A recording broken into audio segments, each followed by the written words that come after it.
एक कथा आती है बड़ी सुंदर। एक बार माँ जगत जननी जगदम्बा अम्बा माँ पार्वती जी कैलाश पर बैठी थी। भोगरदानी नहीं थे उस समय पर, भगवान शिव भोगरदानी उस समय पर वहां नहीं थे। माँ जगत जननी बैठी हुई थी।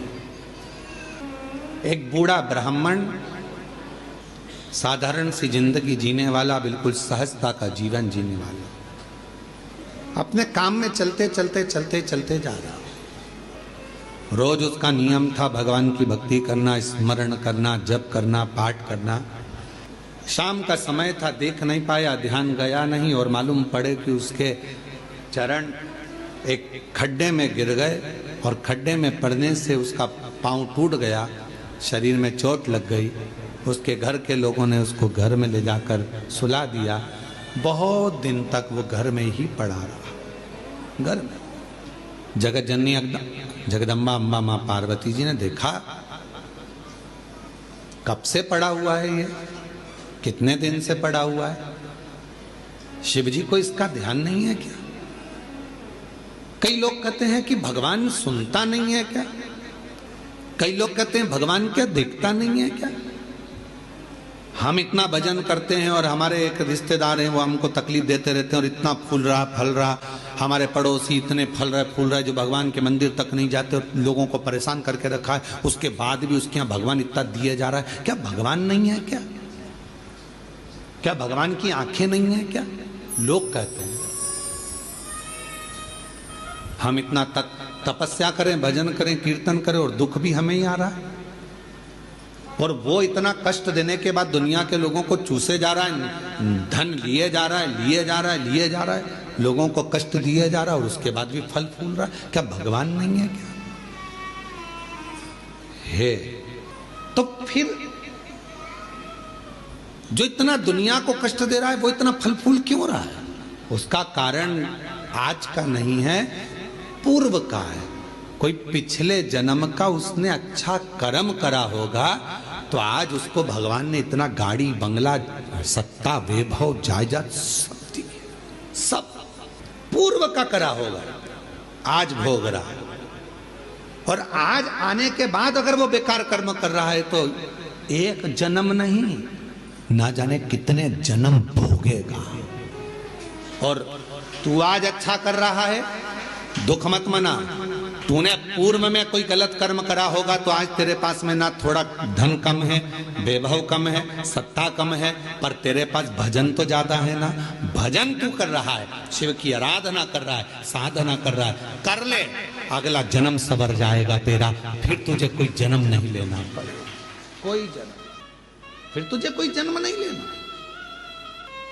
पार्वती जी की आंखों में जल भर गया कि कितना साधारण ब्राह्मण है और इतना इतना तप करने वाला, इतना साधना करने वाला, पूजन करने वाला, पांव टूट गया, शरीर टूट गया और पड़ा हुआ है। शिव जी का ध्यान नहीं है क्या? थोड़ी देर बाद भगवान शंकर आ गए, पार्वती जी उनसे रूठ कर बैठ गए। क्यों? क्योंकि भक्तों की दशा नहीं देखी गई, भक्तों की दशा नहीं देखी गई, माता से रूठ कर बैठ गए। शिव जी ने पार्वती जी से कहा, क्या बात है जगत जननी, तुम आज रूठी हुई सी दिखती हो? प्रभु आप इतने बड़े दयालु है, भगवान ने आपको 3-3 नेत्र दिए हैं, उसके बाद एक ब्राह्मण भक्त की दशा नहीं देखी जा रही तुमसे? जो रोज मंदिर जाता था, रोज भजन करता था, उसके पांव में चोट लग गई, कमर टूट गई, पांव टूट गया, वो पड़ा हुआ है पलंग पर, उसकी दशा नहीं देखी जा रही तुमसे? उसके पांव सही नहीं कर सकते, उसकी कमर सही नहीं कर सकते? शिव जी ने कहा, पार्वती कमर और पांव तो मैं एक बेलपत्र दूं उसको और खाएगा और वो ठीक हो जाएगा, पर मैं चाहता हूं कि थोड़ा समय वो पलंग पर पड़ा रहे, थोड़ा समय वो पलंग पर रहे, पलंग पर पड़ा रहे। हाँ, वो तुम्हारे को भज रहा है, तुम्हें जप रहा है, तुम्हारी आराधना कर रहा है और तुम कह रहे हो उसको पलंग पे पड़े रहने दो। हाँ पार्वती जी, उसको पड़े रहने दो। पार्वती जी नहीं मानी और पार्वती जी ने जाकर एक बूढ़ी का रूप रखकर उसको, पार्वती जी ने थोड़ा सा जल पिलाकर उसको पूरा स्वस्थ कर दिया। जैसे ही वो स्वस्थ हुआ, 4 दिन निकले, वो 4 दिन बाद निकल कर जा रहा था, वन से एक सिंह आ गया और शेर आकर उसको खा गया और उसका जीवन समाप्त हो गया। पार्वती जी ने कहा, जिसको मैंने ठीक करा था वो तो मर गया, मर गया, सिंह ने खा लिया, प्राण छूट गए उसके, वो मर गया। शिव जी के पास गई पार्वती जी, वो मर गया प्रभु, जिसको मैंने ठीक करा था उसके प्राण छूट गए। शंकर भगवान कहने लगे, पार्वती तुम जान नहीं पाई मुझे, हे जगत जननी, मैं काल अधिपति महाकाल हूं, मैंने उसकी मौत को देख लिया था, इसलिए तुझसे कहा था कि इसको पलंग पर पड़े रहने दे।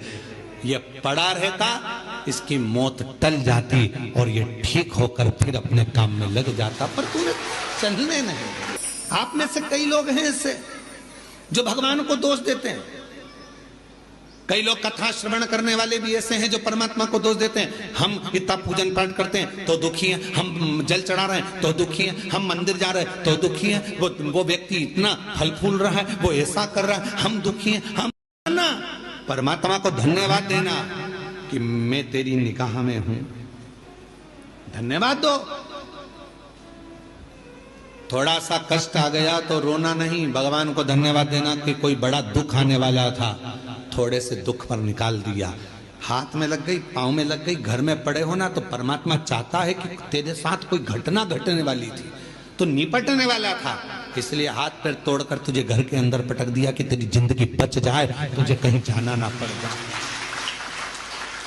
छोटी सी निकाल दिया, छोटी सी।